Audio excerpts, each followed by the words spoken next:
Bien, muy buenas noches con todos y con todas. Les saluda Marco Arqueada, analista de marketing y comunicaciones de la Escuela de Gobierno y Políticas Públicas de la PUC. Y en esta oportunidad les doy la más cordial bienvenida al conversatorio Cambios en la Ley de Contrataciones Públicas, cómo afectan la gestión y ejecución de obras públicas. Este conversatorio lo estamos realizando en el marco del curso Gestión de Obras Públicas, un curso que dictamos desde la Escuela de Gobierno, cuyo inicio está programado para este 5 de mayo. Es un curso de 40 horas académicas y está a cargo por tres docentes de la Escuela de Gobierno.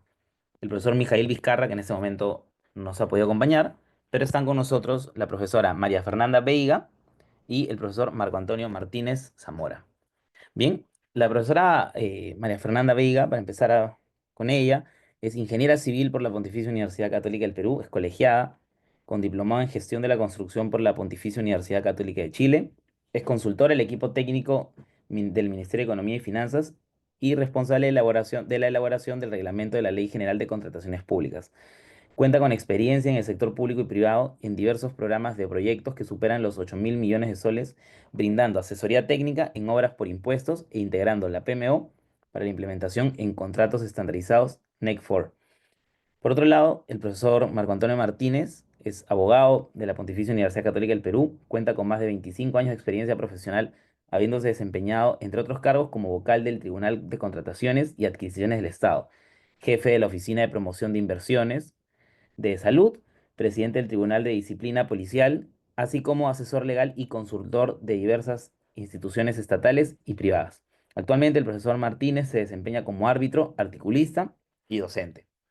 Bien, entonces, antes de empezar, quiero invitarlos a que puedan aprovechar este espacio con nuestros docentes para que puedan realizar sus consultas, para que puedan aportar a este espacio de debate y que puedan enriquecer, digamos, esta reunión, ¿no? Entonces, bien, sin más, le doy pase a la profesora María Fernanda. Adelante, profesora, muchas gracias por aceptar participar en este evento. Buenas noches, ¿qué tal? Agradecida por este evento, por este espacio, a fin de poder compartir justamente algunos de los cambios que nos trae este nuevo reglamento, esta nueva ley de contrataciones, y específicamente en lo que es obra y consultoría de obra. Entonces, he traído una pequeña presentación a modo de ilustrar justamente los principales cambios y partir desde la problemática que se venía teniendo a nivel de contratación. En principio, es importante que todos los que estamos en este espacio, en este conversatorio, tengamos algunos puntos claros. La ley 32069, que es la Ley General de Contrataciones Públicas, se publica el 24 de junio del 2024. Su reglamento se publica el 22 de enero del 2025 y esta ley ya entró en vigencia. Hace una semana, el 22 de abril del 2025, la Ley General de Contrataciones Públicas ha entrado en vigencia. Bien, tenemos también que, digamos, conocer que hay un conjunto de directivas que están pendientes de ser emitidas. Otras ya han sido publicadas, como por ejemplo la número 1 que ven en pantalla, correspondiente a la directiva de bases estandarizadas. Entonces, digamos que las distintas entidades, el público, usuario, puede descargar las bases estandarizadas para una obra, para una consultoría de obra, para una contratación de bienes, de servicios, entre otros. ¿De acuerdo? Entonces, esta directiva ya ha sido publicada, pero aún hay pendientes varias, entre ellas de la 2 a la 5, correspondiente a la directiva de fórmulas polinómicas, la directiva de gestión de riesgos, la intervención económica y otras más. Se espera que estas puedan ser emitidas para poder dar lineamientos a los usuarios de esta reglamentación. Bien, entonces, dicho ese antecedente, quería aquí exponer un poco la problemática que justamente fue advertida en lo que son obras y consultoría de obras, y quizá muchos de ustedes han podido vivir, evidenciar, ¿no? Entre ellas, por ejemplo, la baja competencia en los procedimientos de selección. Actualmente se tiene poco más de 1.800.000 proveedores en el Registro Nacional de Proveedores, pero en el año 2022, año 2023, menos del 2% son los que finalmente están adjudicados a las contrataciones. Cabe resaltar que también el nivel de competencia es bajo. Aproximadamente en obras, en licitaciones públicas, tenemos un promedio de ofertas de 2.7. Bien, entonces justamente eso indica también un desinterés o que pudiesen existir barreras de acceso. Ya adelantando, uno de los principales cambios es que antes teníamos categorías de la A a la D para lo que eran los consultores de obra, y justamente se incrementaba tu categoría, siendo que la superior era la D, ¿no? Conforme tú desarrollaras expedientes técnicos cuyo costo del presupuesto tenga ciertos umbrales. Bien, esa figura ya no existe en este reglamento, entonces las categorías de la A a la D, como la conocíamos en la 30225, no son las que se tienen en esta nueva ley 32069. Actualmente, lo único que se precisa es que la consultoría de obra se divide en cuatro. Es tú formulas un proyecto de inversión, haces un expediente técnico, supervisas una obra o supervisas un expediente técnico. Y cada una es una categoría. Entonces, lo que se veía era que también únicamente con categoría D, de la manera en la que se manejaba en la 30225, solamente se tenían 12% de consultores de obra en dicha categoría. Y eso también generaba pues algunas limitaciones de acceso a la competencia. Entonces, esa figura ya no existe. Y lo que se pide ahora es tener especialidades y subespecialidades en la materia que es el objeto de contratación. Bien, entonces esa era una de las problemáticas, ¿no? La baja competencia y que digamos, eso todavía es algo que hay que hacer todo un levantamiento de información, tiene que haber una medición de indicadores claros para poder verificar si es que esta nueva ley y la aplicación de un conjunto de medidas del establecimiento de lo que es el valor por dinero y condiciones de equilibrio entre, digamos, las partes, es que se va a conseguir que la competencia o el interés, el mercado se pueda extender. Asimismo, también, conforme vemos la pantalla, bien sabemos de que hay miles de obras paralizadas, pero esto en un conjunto de regímenes.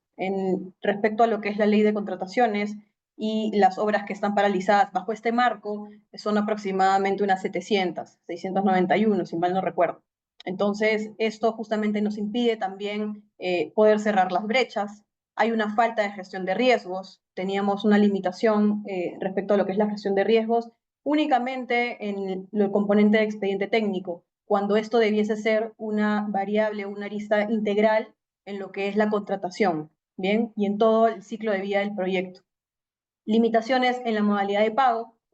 Hay aproximadamente 48% de contrataciones se realizan bajo un suma alzada y hay riesgos transferidos sin sustento técnico al proveedor, al contratista, ¿bien? En donde el alcance no está bien definido, no hay cantidades definidas, pero igual se emplea el suma alzada. Entonces, hay una tendencia a emplear ese tipo de modalidad de pago. También hay problemas en lo que sería la segmentación, la estrategia de contratación, que básicamente es la planificación, ¿bien? La planificación de lo que es la contratación de una obra, una consultoría de obra, no tiene, digamos, las herramientas necesarias y el proceso necesario para poder garantizar que ese proyecto va a ser entregado a la población beneficiaria.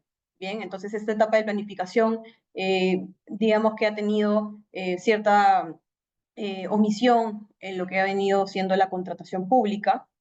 Hay una falta de interacción con el mercado también. Muchas veces, si es que alguno de ustedes ha trabajado en lo que es la parte logística, lo que es el estudio de mercado se limita a verificar lo que era el valor referencial, hoy cuantía de contratación, cuando en realidad esto debiese darse para garantizar que ese alcance, esos riesgos trasladados al contratista, ese plazo, esos recursos han sido bien identificados. Bien, entonces ahí también hay un tema, una problemática, deficiencias de expedientes técnicos, y aquí les muestro un poco de data. 22.000 adicionales entre el 2017 y el 2021 han sido aprobados por 28.000 millones de soles, y 52% de estos 28.000 millones de soles corresponden a deficiencias en expedientes técnicos. Entonces, no está mal aprobar un alcance durante la ejecución de la obra, porque eso finalmente formaba parte de la línea base de ese proyecto.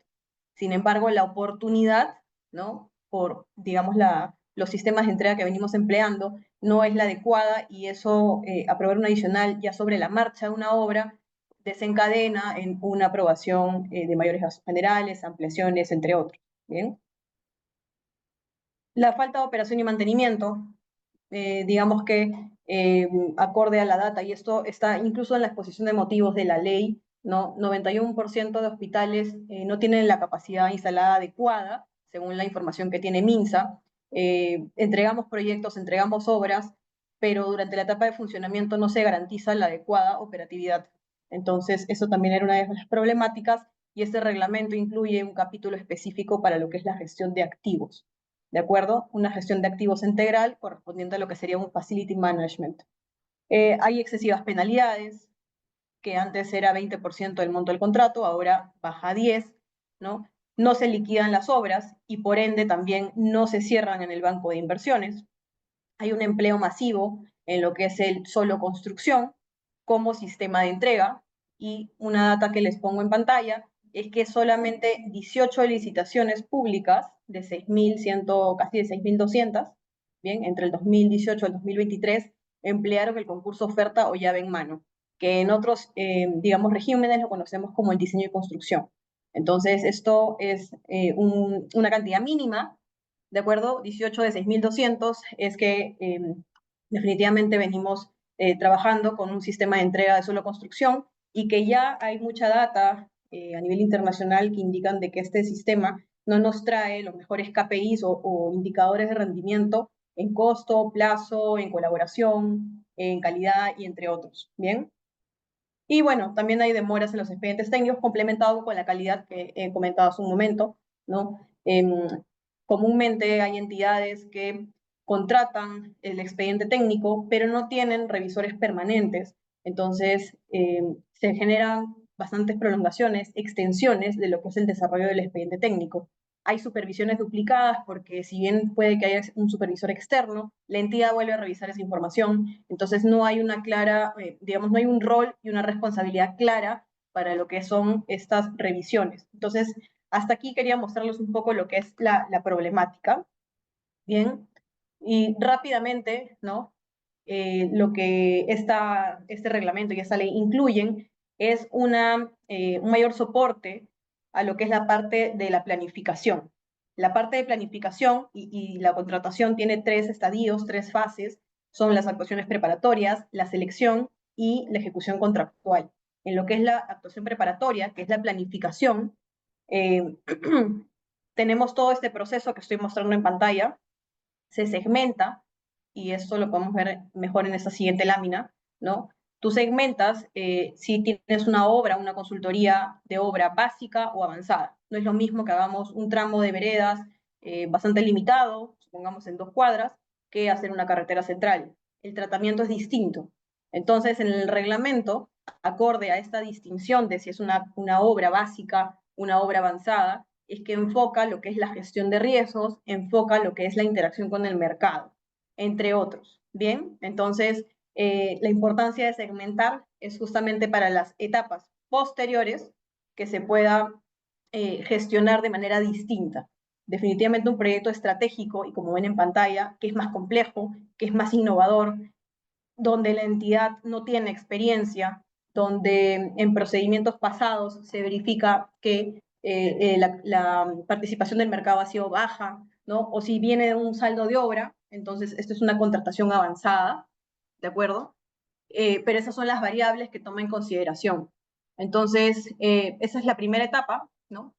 De lo que es las actuaciones preparatorias, y de ahí continúa con lo que es el requerimiento. Aparece la figura de la estrategia de contratación, que es el corazón de la actuación preparatoria, justamente para poder identificar variables y aquí validar de si el sistema de entrega es el más adecuado para ese proyecto, si la modalidad de pago, o sea, un suma alzada, un precio unitario, un costo reembolsable, es lo más adecuado para ese proyecto, si los riesgos están, digamos, conforme a la delegación, pueden o no ser, digamos, asumidos por el contratista, porque esa estrategia de contratación, podemos ver en pantalla, que tiene su proceso a su vez correspondiente a lo que es la interacción con el mercado.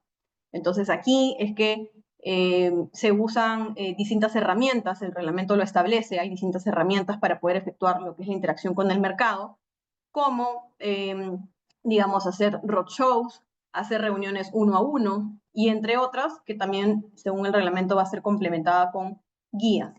Bien, y bueno, esos son, digamos, los principales cambios, ¿no? O el enfoque que quiere dar este reglamento. Y respecto, finalmente, a lo que son los evaluadores, si bien muchos de nosotros sabemos de la existencia de los comités, ahora hay tres tipos de evaluador, que es el oficial de compra, el comité, pero se suma lo que es un jurado. Entonces, el jurado, que en el entendido que son expertos, son justamente quienes van a evaluar las ofertas y los factores de evaluación respecto a estos, digamos, componentes que se han adicionado en bases en la búsqueda de este valor por dinero, ¿no? Ya definitivamente la oferta más baja no es la que va a ganar o la que se le va a otorgar la buena pro, sino aquella que cumple con condiciones técnicas, como por ejemplo emplear tecnologías o métodos innovadores, gestionar riesgos, gestionar calidad, planificación detallada, sostenibilidad, que es súper importante, ¿no? En cuanto de nuestros proyectos consideramos lo que es la sostenibilidad ambiental. Entonces, todo ello son factores que en las bases se establecen las pautas y que, claro, como necesitan un grado de revisión con cierta expertise, entonces se habilita a que muchos de ellos puedan ser evaluados con los jurados. Entonces, eso es respecto a las actuaciones preparatorias. El ciclo de inversiones, para quienes están familiarizados, se tienen 4 fases. El reglamento las pasa a llamar componentes. Entonces, formular y evaluar en, en el sistema de inversiones pasa también a llamarse componente de formulación y evaluación en la nueva ley. Lo que es la ejecución se divide en dos, que es el expediente técnico y la ejecución de obra. Y lo que es el funcionamiento se llama componente de operación y mantenimiento. ¿Y por qué quería comentarles esto? Porque uno de los principales cambios es la incorporación de sistemas de entrega, ¿no? Hay sistemas de entrega de obra y de consultoría de obras, y eso también recogiendo la práctica internacional. Si ustedes, por ejemplo, verifican el portal de Australia, tienen decenas de sistemas de entrega, porque son enfoques para poder gestionar nuestros proyectos y que justamente en función a esto, ¿no? Es que, digamos, con este criterio de pensar sobre el ciclo de vida de proyecto, es que se establece, ¿no? El tipo de sistema de entrega. En pantalla les estoy mostrando cuáles son los que indica el reglamento. Son el solo construcción, es decir, un contratista ejecuta la obra, diseño y construcción, un solo contratista diseña y también ejecuta la obra, y la misma lógica para el que le sigue, que es la, diseño, construcción, operación y mantenimiento. Entonces, hay un conjunto de incorporaciones en lo que son los sistemas de entrega, en obra y en consultoría de obra. Pero claro, les comentaba un poco la data y 18 de 6.200 contrataciones han sido solamente para diseño y construcción. Entonces todavía hay por así decirlo, un usuario aún con una inmadurez en el uso de estos sistemas. Entonces, los que están marcados en asterisco están limitados a emplearse solo con contratos estandarizados. Bien, entonces esos son algunos de los cambios que nos trae. Se adiciona también lo que es a nivel de modalidad de pago, lo correspondiente al costo reembolsable, ¿no? El costo reembolsable es básicamente reconocer el costo real, que es la cantidad real, el precio unitario real de ese proyecto, de esa partida, al contratista. Entonces, esta es una nueva modalidad de pago que hay. Y bueno, igual quería adelantarles, ¿no? En clase justamente vamos a poder ver cómo calcular valorizaciones respecto a las distintas modalidades de pago, ¿no? Cómo, digamos, presento y se me reconoce el pago en un suma alzada, en un precio unitario, en un costo reembolsable, entre otros. Bien, hay incentivos que también se han incluido, como por ejemplo, tú eres un contratista que entrega antes esa obra, entonces te dan un incentivo por esa entrega anticipada, te dan incentivos también por emplear excelencia en estándares ambientales y de seguridad. Esto en el marco justamente de que se aplique la sostenibilidad ambiental en nuestros proyectos. También se da incentivo a la supervisión por responder de manera efectiva y rápida ¿no? Ante las distintas consultas que pudieran haber en el proyecto. En lo que es la fase de selección, se han añadido más procedimientos de selección, como por ejemplo la licitación pública con precalificación, que es básicamente hacer lista corta, ¿no? Se ha incluido herramientas de diálogo competitivo, de negociación, tanto para licitaciones públicas de obra como también para consultorías de obra. Bien, entonces esos son los cambios que trae este reglamento, al igual que se habilita un uso mayor, sin restricciones, a lo que es el proyecto de concursos arquitectónicos.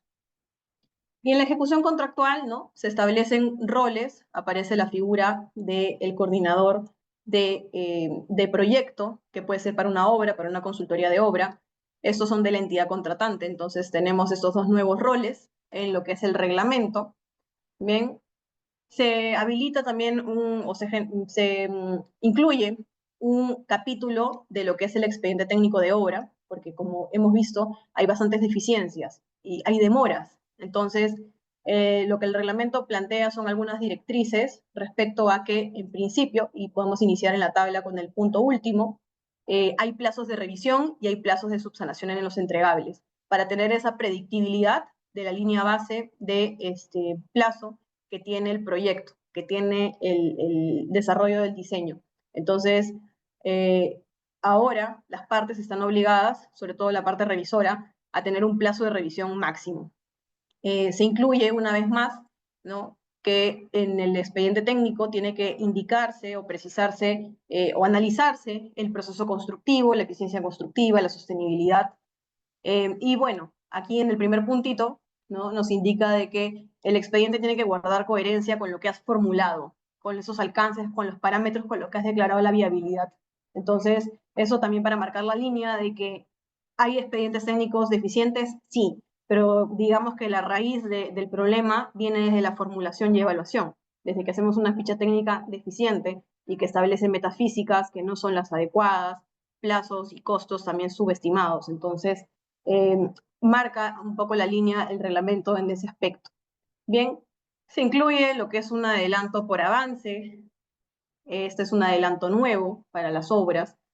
Específicamente el porcentaje a otorgar es lo mismo que el adelanto directo, un 10%. Y bueno, aquí que venía a mostrarles lo que son las modificaciones contractuales. Muchas de las preguntas que vienen haciendo es, por ejemplo, lo que está en el punto 6, propuesta de cambio de ingeniería de valor, o el punto 4, intensificación del programa de ejecución, ¿son adicionales? Y la respuesta es no.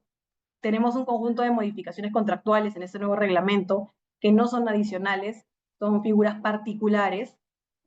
Una de ellas es la propuesta de cambio de ingeniería de valor, en la búsqueda de que siempre podamos optimizar, ¿no? Sin sacrificar la calidad, la seguridad, el rendimiento, pero podamos optimizar costos, plazos, y el costo, ojo, no solamente como inversión, como CAPEX, sino también como OPEX, ¿no?, durante lo que es la operación y mantenimiento. Y en esa línea es que siempre sea un chip, ¿no?, proponer este cambio de ingeniería de valor, este desarrollo de especialidades en esa línea.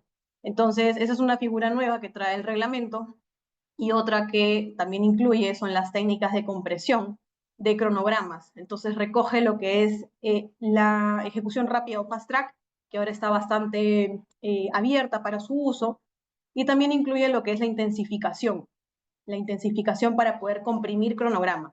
Eres una entidad que posiblemente su proceso fue declarado nulo y tú tienes que entregar ese proyecto para el buen inicio del año escolar, o tienes que entregar un dique porque ya viene el fenómeno del niño, ¿no? O a contraparte, ya adjudicaste la obra, estás en plena ejecución del proyecto, pero tienes un periodo de lluvias que te atrasa la entrega. Entonces lo que tienes que hacer o puedes hacer es emplear esta figura de intensificación, que es básicamente incrementar el recurso, ¿no?, sea con horarios de trabajo, con frentes de trabajo, horario extendido, entre otros, para poder cumplir con ese hito de entrega.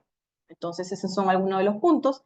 Y finalmente, ¿no?, esto ha sido bastante rápido porque, bueno, hay una limitación de tiempo. Lo que son los contratos estandarizados se habilitan en la ley. Bien, los contratos estandarizados de ingeniería y construcción de uso internacional son modelos predefinidos tenemos ya en el mercado decenas de contratos estandarizados. Estados Unidos es productor de también decenas de contratos estandarizados, como los Hanson Bridget. La Asociación de Arquitectos tiene un propio contrato estandarizado allá en Estados Unidos, ingenieros también, hay uno particular para salud, hay ya bastantes, ¿no? Eh, entonces, la ley indica de que para consultorías de obra, para gestión de instalaciones y mantenimiento vial, se pueden emplear contratos estandarizados. El reglamento establece un capítulo específico y como actualización hay ya una resolución directoral de la Dirección General de Abastecimiento, que es el ente rector de todo este sistema de compras, de adquisiciones, ¿no? En donde básicamente habilita a que las entidades puedan usar FIDIC en, digamos, ciertos colores de libros y también los NEC según algunos tipos de sistema de entrega. Entonces, eso ya ha sido habilitado, pero esta implementación es progresiva. Entonces, también hay una resolución pendiente para que puedan identificar cuáles son los proyectos que van a arrancar con esos pilotos. Eso es alguno de los puntos que quería mostrarles. Discúlpenme si me he excedido. Listo.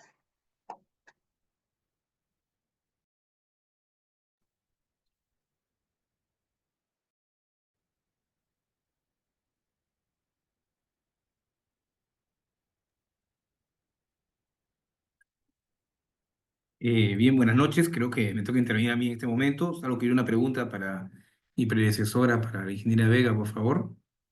Profesor, yo creo que, ¿cómo está? Buenas noches. Yo creo que como hay algunas intervenciones, lo que podríamos hacer es alistar, agruparlas para el final, ¿no?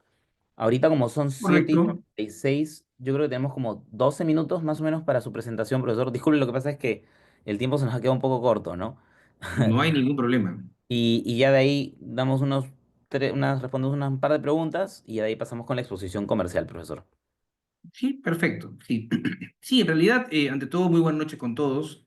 El día de hoy, en realidad, es más que hacer pues, un repaso de la norma, sus características, es simplemente hacer una presentación, algo, lo que está pasando, lo que está ocurriendo, qué es lo que se espera y qué es lo que en todo caso este programa, este curso ofrece. Estamos teniendo una nueva ley, la ley 32069 y su reglamento, que pareció de alguna manera es una norma pretenciosa, una norma pues que particularmente, eh, en tu opinión personal, es muy enredada, muy compleja, parte de un conocimiento y parte del presupuesto de que efectivamente la entidad más grande y la más pequeña del Perú van a estar en capacidad de aplicarlo. Esto nos va a obligar en realidad a un reto, y el reto es capacitarnos, no queda otra, y la norma está vigente. Cualquier potencial rumor de que la norma iba a diferirse en su vigencia, pues ha quedado descartado.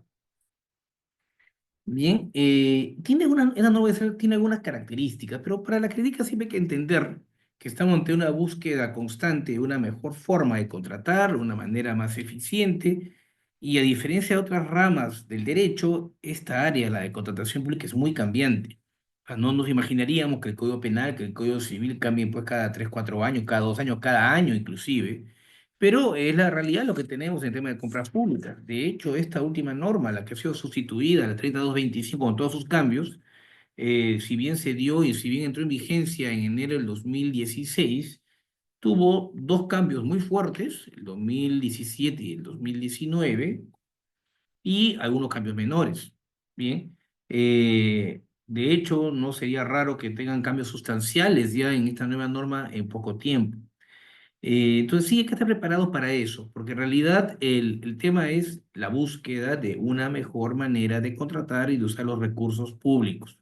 No olvidemos, no olvidemos que cuando hablamos de compra pública, hablamos de una de las formas más importantes en las cuales el Estado devuelve dinero a la economía, devuelve recursos a la economía.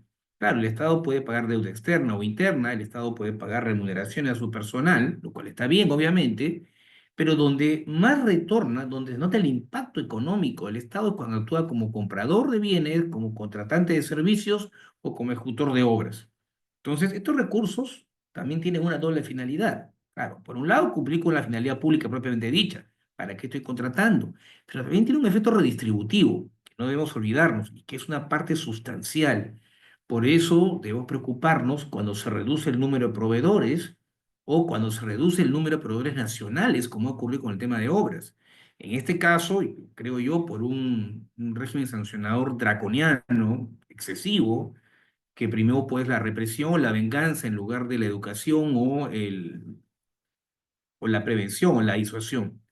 Pero bien, todo esto también, inclusive la norma actual se ha preguntado y propone respuestas muy interesantes que vamos a ir viendo. El curso que tenemos es un curso que tiene una parte teórica y tiene una parte práctica. A mí me van a ver la parte práctica, todo lo que van a dar a mí los docentes que me preceden, vamos a aplicar. Bien, pero parte del tema que tenemos es esta visión que vemos ahí, ¿no? Hay una sensación cierta que se da, que tiene más de un funcionario, un servidor, de sentir que, claro, o de repente la del proveedor, ¿no? Yo soy más pequeño, el Estado es poderoso, el Estado dicta las normas, el Estado elabora las bases, los estándares, además me responde las observaciones, es el que se decide los pagos, y yo soy una especie de David, dice el contratista, y estoy ahí, pues no, más ágil. Claro, si una entidad quiere sobre el contrato, estamos hablando de sellos, permisos, informes, y si un contratista quiere sobre un contrato, lo puede hacer en un ratito, ¿no? Hay ahí, esta diferencia de proporciones le da inclusive cierta agilidad, que no parte de la percepción que existe. La otra percepción me preocupa más, es esta, la que parte de que el otro es un pillo, de que el otro pues, quiere aprovecharse, en este caso los recursos públicos, etcétera. Bien, ambas versiones son distorsiones, no nos permiten un cabal entendimiento de qué es el régimen de compras públicas.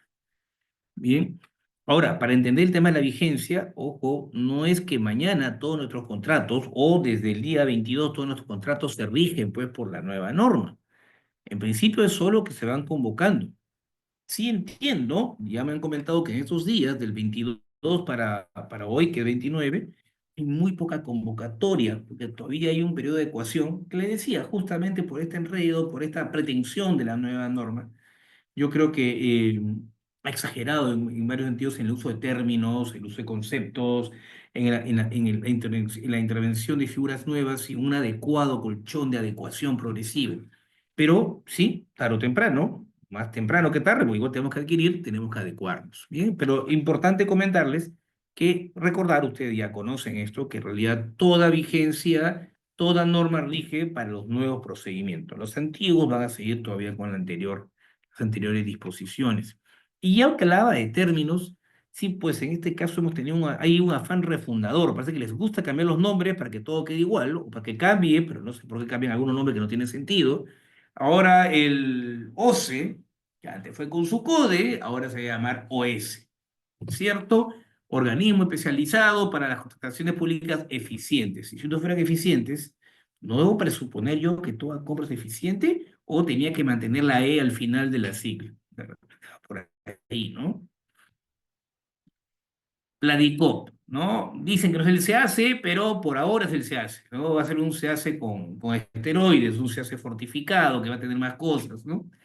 Luego, más de un lugar ustedes van a encontrar este concepto que se repite en el reglamento y en la ley, el PMBCO, el Programa Multianual de Bienes, Servicios y Obras, que sirve para la planificación. Bueno, el Tribunal, que es el Estado, también le han cambiado el nombre, ahora ya no es TCE, ahora es TCP, le han cambiado las siglas.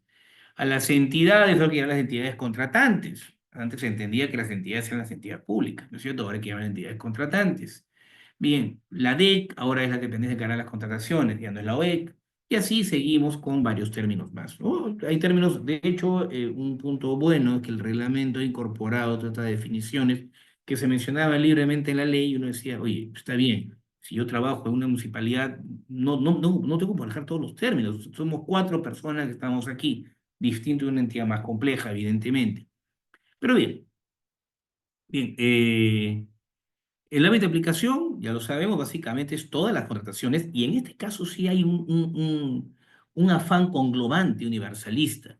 Esta ley pretende incorporar todas las contrataciones, inclusive las que ya estaban sujetas a regímenes especiales, lo cual no está mal, ojo, lo cual no está mal. Estábamos generando ciertos temas estancos, la ley de contratación estaba cometiendo una ley aplicable para solo cierto tipo, básicamente bienes, servicios y algunas obras.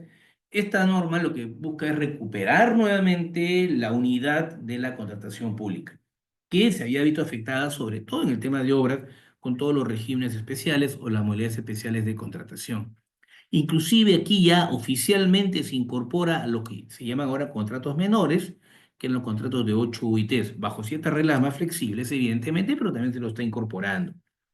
En el tema de impedimentos, se ha hablado mucho sobre el tema de impedimentos, usted ha visto noticias en los últimos días.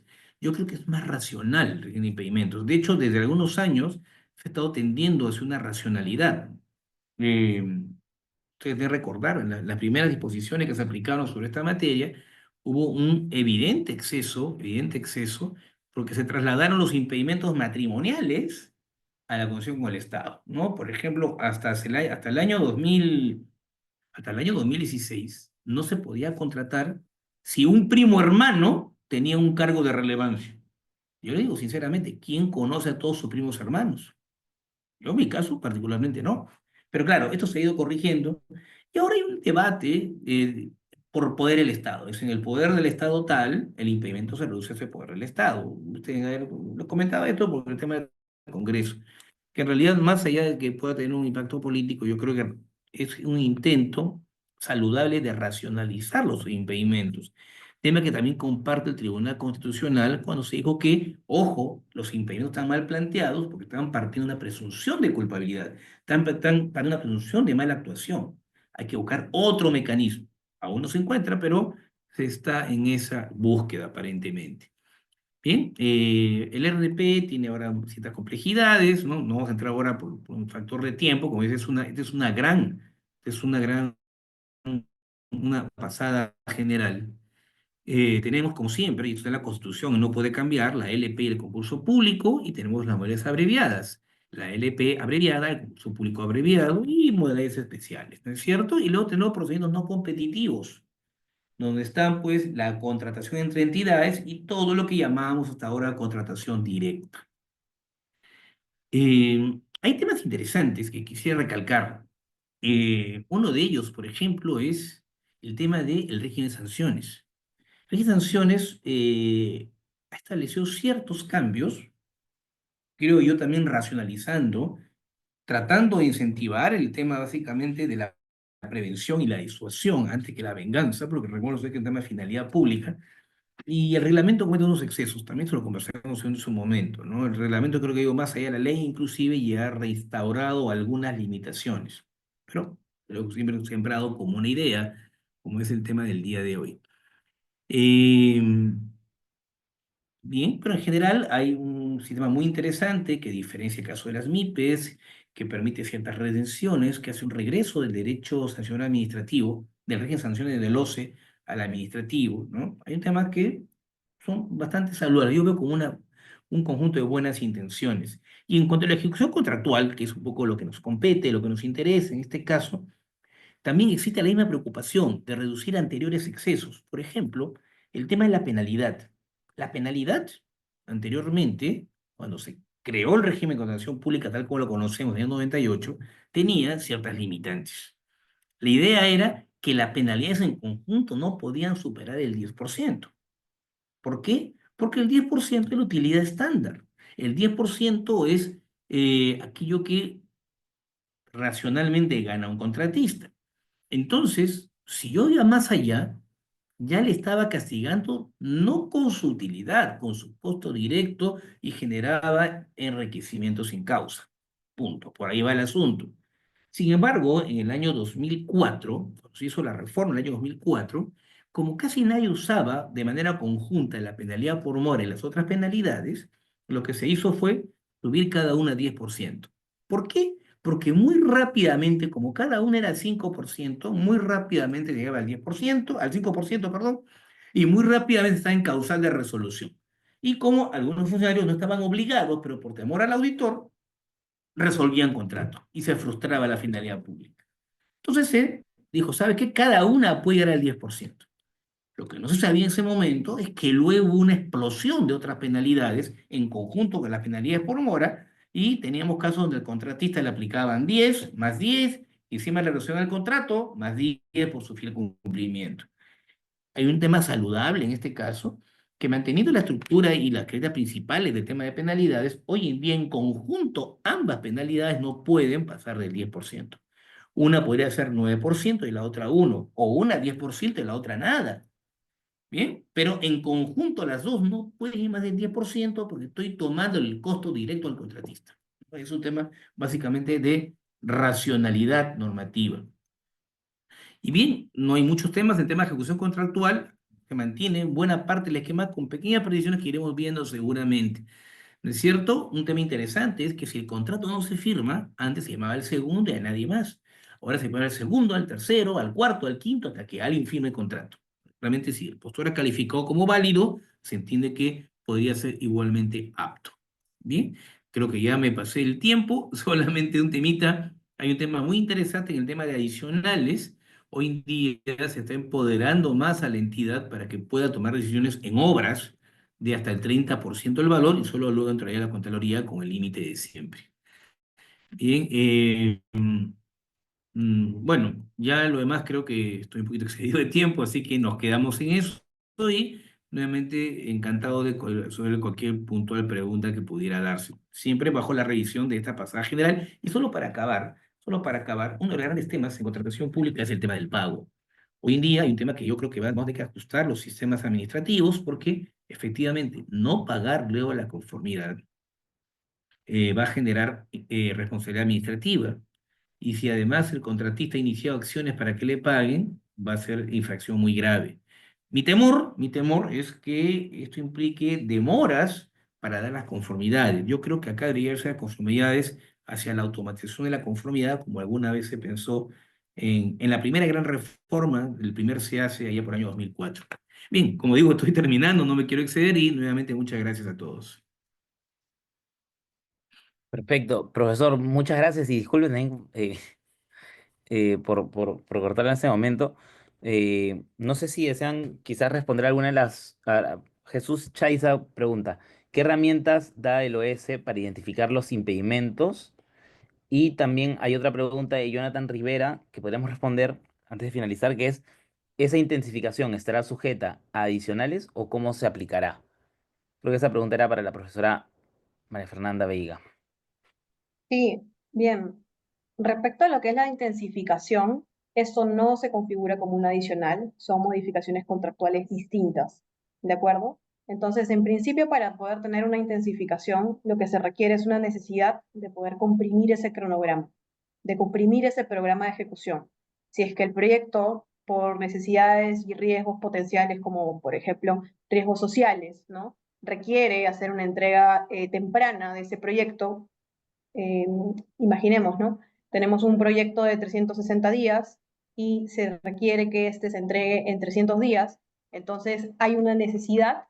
Esto tiene que sustentarse de manera, aplicando lo que es un análisis costo-beneficio de parte de la entidad, de por qué tiene que entregar ese proyecto de manera temprana, previa, y justamente en esa necesidad es que le solicita al contratista un planteamiento.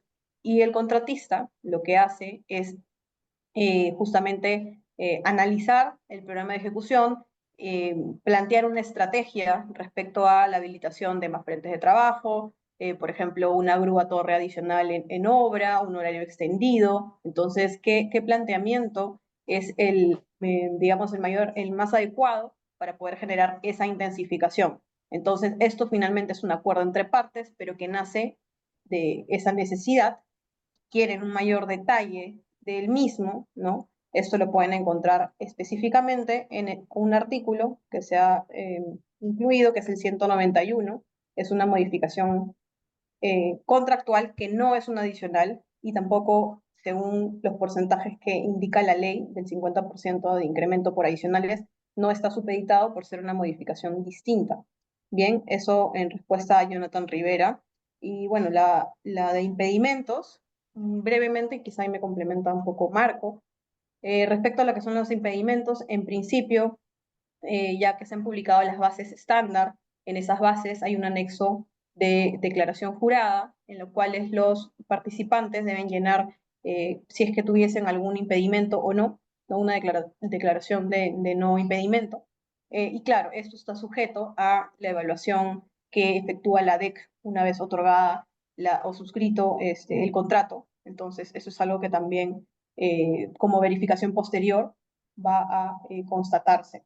De momento podría mencionar esos dos puntos y no sé si hay algo que complementar ahí. Marco. Sí, a ver, muchas gracias.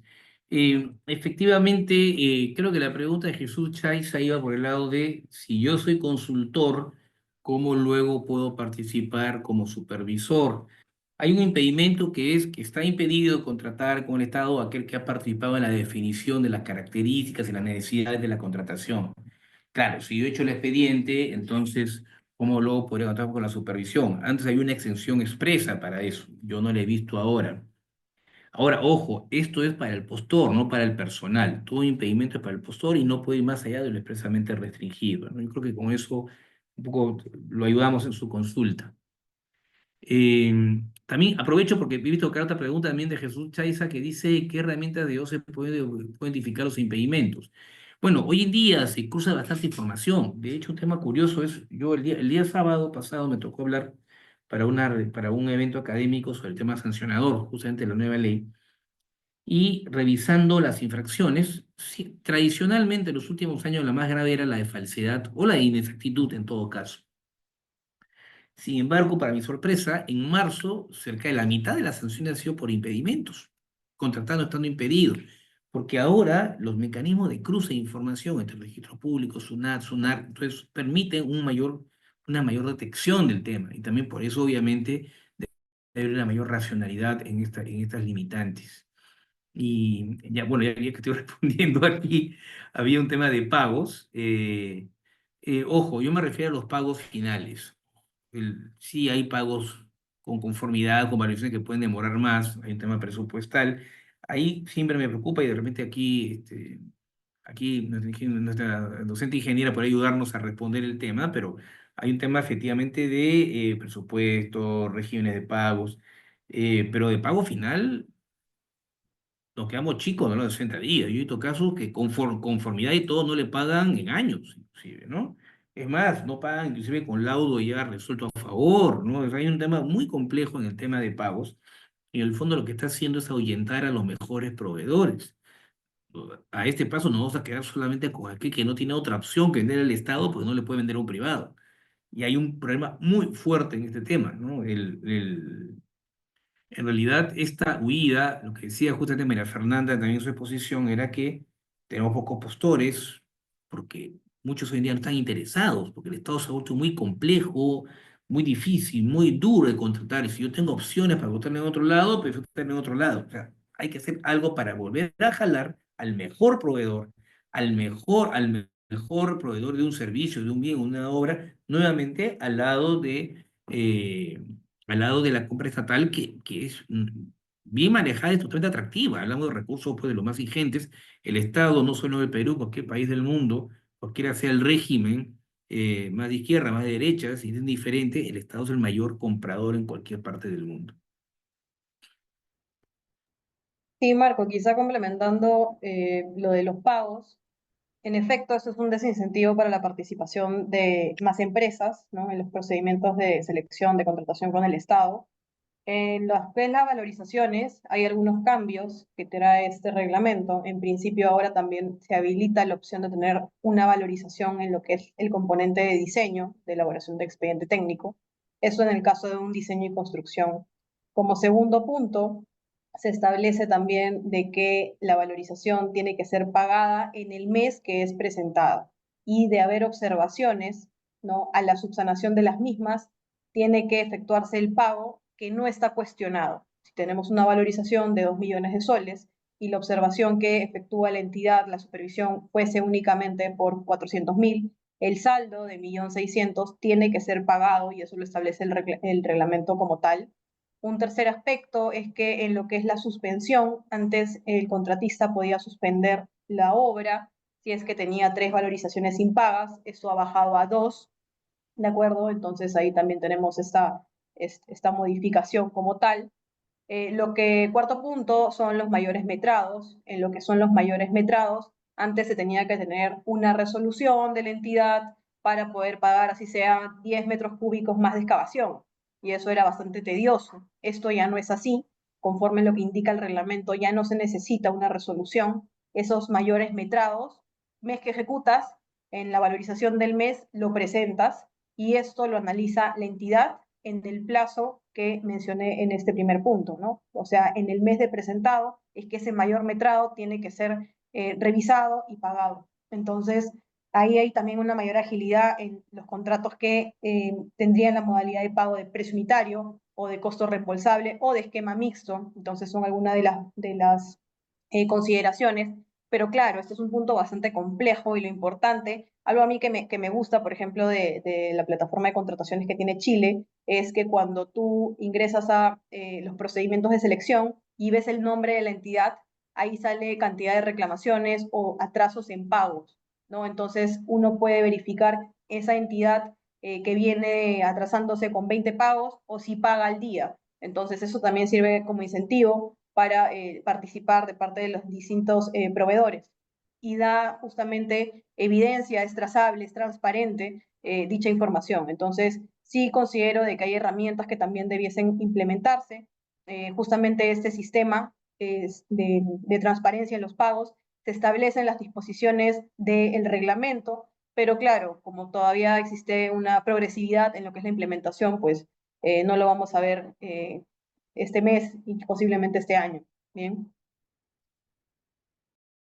Sí, solo un pequeño agregado en este punto, ¿no? A veces uno de los motivos, no por simple, muy pequeño, era esta errada concepción de que ante una adicional, ante una ampliación, había que firmar una adenda para formalizar. Ahora, el legislador cuida bastante de reiterar que no se requiere ninguna adenda. O sea, el acto de aprobación del adicional, el acto de aprobación del aumento de plazo, es mérito suficiente para que este genere efectos con los correspondientes pagos.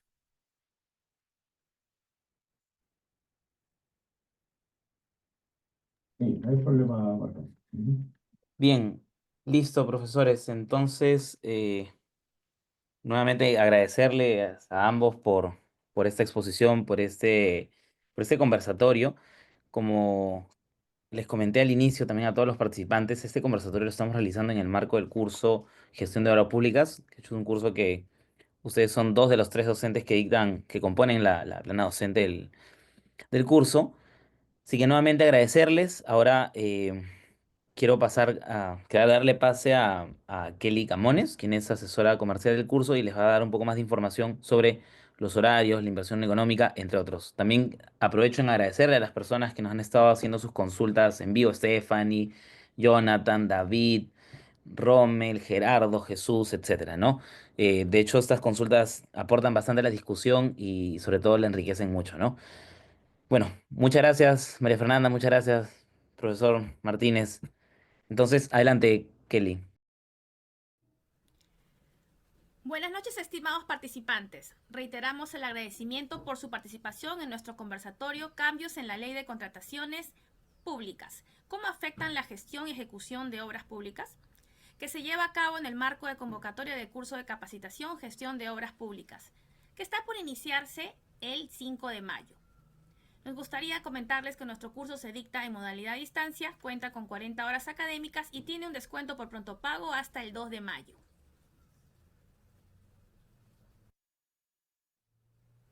Nuestros docentes a cargo son Mijail Vizcarra Llanos, magíster y abogado en Ciencia Política y Gobierno por la Pontificia Universidad Católica del Perú.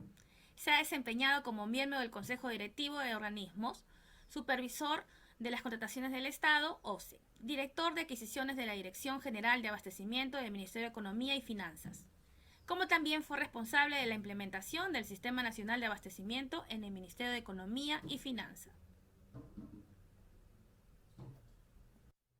María Fernanda Veiga, consultora del MEF en la elaboración del reglamento de la Ley de Contrataciones Públicas, ingeniera civil por la PUC con diplomado en gestión de la construcción por PUC de Chile, experta en obras por impuestos y contratos NEC 4, con experiencia técnica en proyectos públicos y privados. Marco Antonio Martínez, árbitro, articulista y docente en las materias de su especialidad, abogado por la PUC con estudios de maestría en Derecho Constitucional, Administración Pública y Servicios Públicos, y doctorado en Derecho. Más de 25 años de experiencia en el sector público y privado. Ex vocal del Tribunal de Contrataciones del Estado y ex presidente del Tribunal de Disciplina Policial.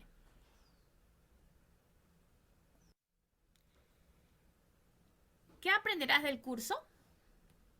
Comprenderás el marco de las obras y consultoría desarrollado por la Ley de Contrataciones del Estado y la elaboración de reglas para seleccionar proveedores. Analizarás el proceso de desarrollo de expedientes técnicos en obras públicas. Aplicarás los sistemas de contratación y las modalidades de ejecución contractual en las obras públicas. Identificarás los principales instrumentos de gestión aplicables a los contratos de obra. Y diseñarás estrategias de gestión de contratos, incluyendo aquellos sometidos a medios de solución de controversias.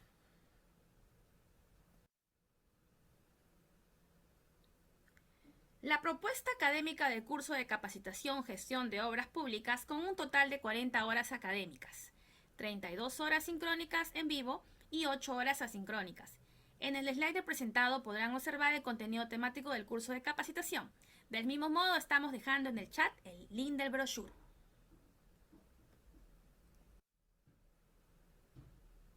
¿Por qué estudiar el curso en la Escuela de Gobierno PUC? Contamos con una plana docente con rol protagónico en el Estado. Su enfoque integral desarrollado en una metodología teórico-práctico se plantean en las clases en vivo con los docentes y grabadas. Al ser un curso de modalidad a distancia, brinda un amplio networking con alumnos de diferentes lugares a nivel nacional y internacional. Todo bajo el respaldo académico de la PUC. Y les recuerdo que todos los conectados a nuestro conversatorio pueden obtener el beneficio del pronto pago hasta el 2 de mayo. Nuestro curso de capacitación inicia el 5 de mayo, donde los horarios para las sesiones en vivo con el docente serán de 7 a 10 de la noche. La inversión regular es de 900 soles y actualmente contamos con un beneficio de pronto pago hasta el 2 de mayo, con una inversión de 800 soles. Para todos los asistentes de este evento tenemos un descuento especial, el descuento grupal. Aplica a partir de 2 participantes y tiene una inversión de 750 soles cada uno. En el caso de no contar con dupla o compañero para participar de este beneficio, les podemos ayudar agrupando previa coordinación con mi persona. Para aplicar la tarifa grupal, estamos dejando en el chat el enlace del formulario para que puedan registrar sus datos. Es importante registrarse para ponernos en contacto con ustedes y realizar las coordinaciones respectivas. La tarifa grupal se encuentra vigente solo hasta el viernes 2 de mayo.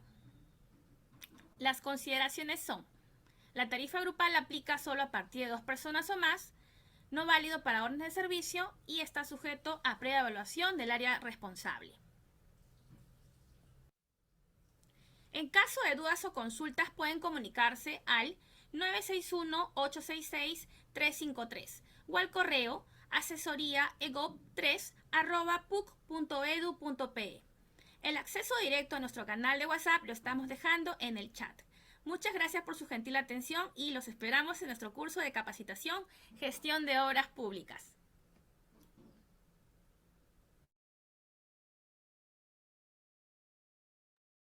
Bien, muchas gracias Kelly, también muchas gracias nuevamente a nuestros profesores Marco Martínez y María Fernanda Veiga por su exposición. Rapidito nomás para hacerles recordar sobre este beneficio que estamos ofreciendo por ustedes hasta este viernes 2 de mayo, que puedan acceder a esta tarifa grupal en grupos, digamos, de 2 o más personas. Si no tienen grupo, igual los invitamos a que puedan registrarse en el formulario que he dejado en el chat de acá de Zoom para que puedan, digamos, llenar sus datos y Kelly pueda encargarse de formar las parejas o formar grupos de 3 y puedan acceder a este descuento de 150 soles por persona, ¿no? Eduardo nos pregunta, ¿el pago puede hacerse con tarjeta Visa? Sí, de hecho, incluso hay varios métodos de pago en la universidad. El, hay un, hay un manual de pagos que Kelly te puede ayudar a compartírtelo y puede orientarte, estimado Eduardo. Pero sí, se puede pagar con Visa, Mastercard, Diners, etcétera, ¿no? Como te digo, cualquier duda o consulta con respecto a los temas de pagos, los horarios, la inversión o incluso, como les digo, de que deseen matricularse bajo este beneficio de tarifa grupal, los invito a que puedan registrarse en el formulario que les he compartido. También ahí hay un enlace directo al WhatsApp de Kelly. Y también estoy dejando ahí sus datos en pantalla para que puedan escribirle, puedan llamarla y puedan asesorarse con ella. Kelly, con mucho gusto, podrá ayudarlos en todo este proceso y orientarlos, ¿no? Entonces, bien, voy a dejar un par de minutos más los datos de Kelly y de ahí procedemos con el cierre de la sesión. Nuevamente, agradecerles a todos por su participación y por estar toda esta hora aportando a esta reunión. Muchas gracias. Gracias, profesora María Fernanda. Gracias, profesor Marco. Que tengan muy buenas noches. Muchas gracias, buenas noches. Gracias a todos por sus consultas también. Gracias también por su asistencia y participación.